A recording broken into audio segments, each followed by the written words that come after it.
So we're coming up to the time of the year when everyone's thinking about exams. Sorry to use a swear word, not nice, is it? But I'm here to try and give a little bit of constructive help, speaking as an OU student who's done shed loads of the things over the years. The first thing to say is, don't panic!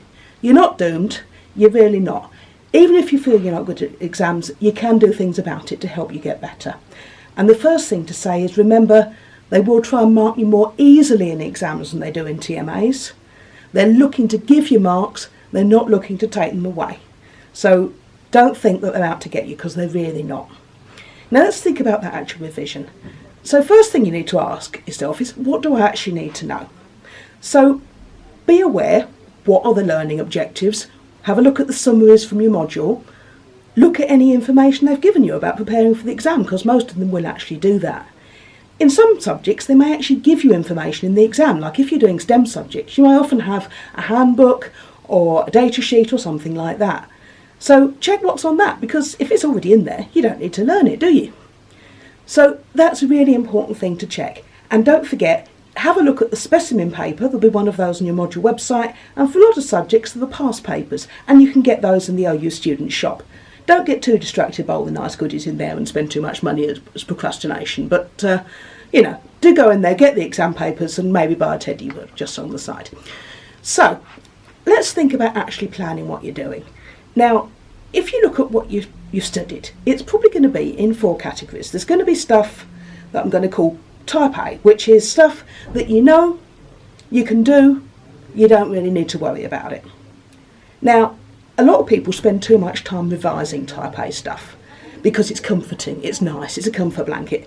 No, don't do that. If you already know it, you don't need to learn it. Then there's Type B stuff, and Type B is things where you understood it at the time, but maybe you don't remember it so well. You need to revise this, folks, because if you didn't remember it at the time, you need to remember it for the exam. Then there's Type C, and Type C is when it starts getting a little bit uncomfortable. And that's things that maybe you didn't get so well, but you know it's really, really important. Maybe your tutor's reminded you it's important, maybe you've seen it comes up on past exam questions. Now, Type C, you really need to focus on and get it in early, because if you're still stuck on it, you need time to ask your tutor and talk to your fellow students about it. And then there's Type D.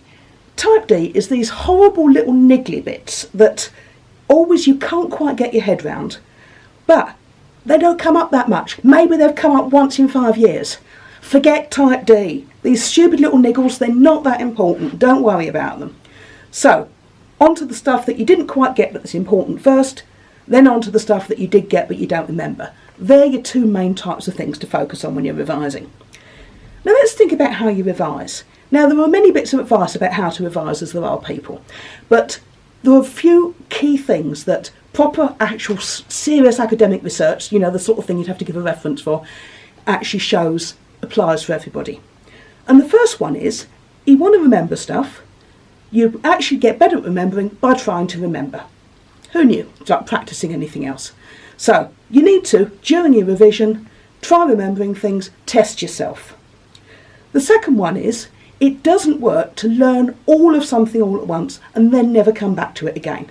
What you need to do is to keep revisiting it. So do a little bit of your first topic, and then onto your second topic, then onto your third topic, and then maybe next week come back to the first topic again. You can't just do it all and then not do anything before the exam, because it just won't stay in your brain. And the third one is being active. Hardly anyone can revise by just actually sitting there and reading, because you start staring through the pages, don't you? You start thinking about what your dinner is, what holiday you're going to book, how cute your cat looks, or your dog if you're a dog person, and you don't concentrate. So you need to be active.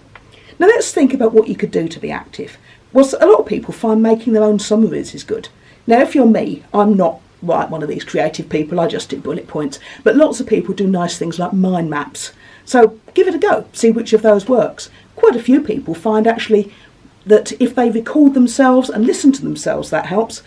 And also explaining it to someone else. If you haven't actually got family members who will agree, explain it to your cat or the dog. They won't usually object. And think how much those study budgets have helped you during the year. I'm sure they'd love to help you with your revision as well. So make sure you're doing those sorts of things. Now, if you're going to plan your revision, you've got to be realistic. Don't say you're going to do 10 hours a day on it, because believe me, you're not. If anything, underestimate. Then you've got a little bit of leeway, haven't you? And also make sure you take some breaks. Not enough breaks that you're then going to play a family game of Monopoly, or you're going to go for a 10-mile hike, but enough time to maybe just go down the corner shop, make yourself a cup of tea, those sorts of things. And take a break when your brain is switching off. If you're staring at the page and you're thinking, I've no idea what this is about, take a break. And variety. Who on earth can actually do the same thing for that long and stay focused? So think about doing things like preparing those summaries, testing yourself, doing past paper questions, revisiting TMAs, maybe listening to tutorial recordings. There's all sorts of different things you can do, building that variety to stop yourself just switching off. Now let's think about past papers, because they're really, really important. And one of the reasons they're important is because actually taking an exam is a skill in itself. You wouldn't go into your driving test and think, oh well, I'll just go into my driving test and I won't practice the manoeuvres. Same way, you don't go into an exam without practicing actually taking the exam. So to do that, you need to get your past paper, you need to sit yourself down in proper exam conditions, no sneaky peeks at the book, no sneaky wanders out to the shop or playing games or anything like that.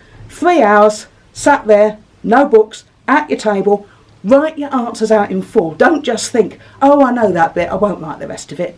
Write it all. Otherwise your timing's just going to go a bit wonky, isn't it? So, do those practice papers. Me, I'd always do at least 3 at a time. You may not feel you've got that much time, but that's what I'd do. When you've done them, go back to them, this time with your notes, and see, okay, did I get everything in I should do? Are there things you keep forgetting? If there's stuff you keep forgetting, make a note of it so you can adjust your revision accordingly. And then let's actually think about preparing for that dreaded day when you've actually got to turn up to the exam centre. Now, your exam's going to be in the morning or an afternoon. Now, I know that's a bummer if you're not an afternoon person or you're not a morning person, but it does help if you know your exam's in the afternoon, get in the habit of doing a bit of academic work in the afternoon. There's no point trying to convince your body that it wants to do an exam in the afternoon if you're used to just having a bit of a snooze then, is there? So get in that habit and keep yourself fresh. Once when I was a very young and silly 20-year-old, I turned up to an exam having done lots of last-minute cramming and I was fueled up with glucose tablets and Pro Plus. Nothing illegal, note. It was all perfectly legal, but I was fueled up with that, and I was so jittery I could not think straight. And guess what? That's the one exam in my life I really made a mess of. So make sure you're fresh, make sure your sleep cycle ties in with the exam. And I'm going to finish off again by saying what I said at the beginning. Don't panic. They want you to do well, they want you to give you the marks. And finally, if something does go wrong, maybe things were a bit difficult coming up with health-wise or family matters up to the exam, don't forget you can fill in special circs. That can make a difference. Now get revising, everyone, and the best of luck.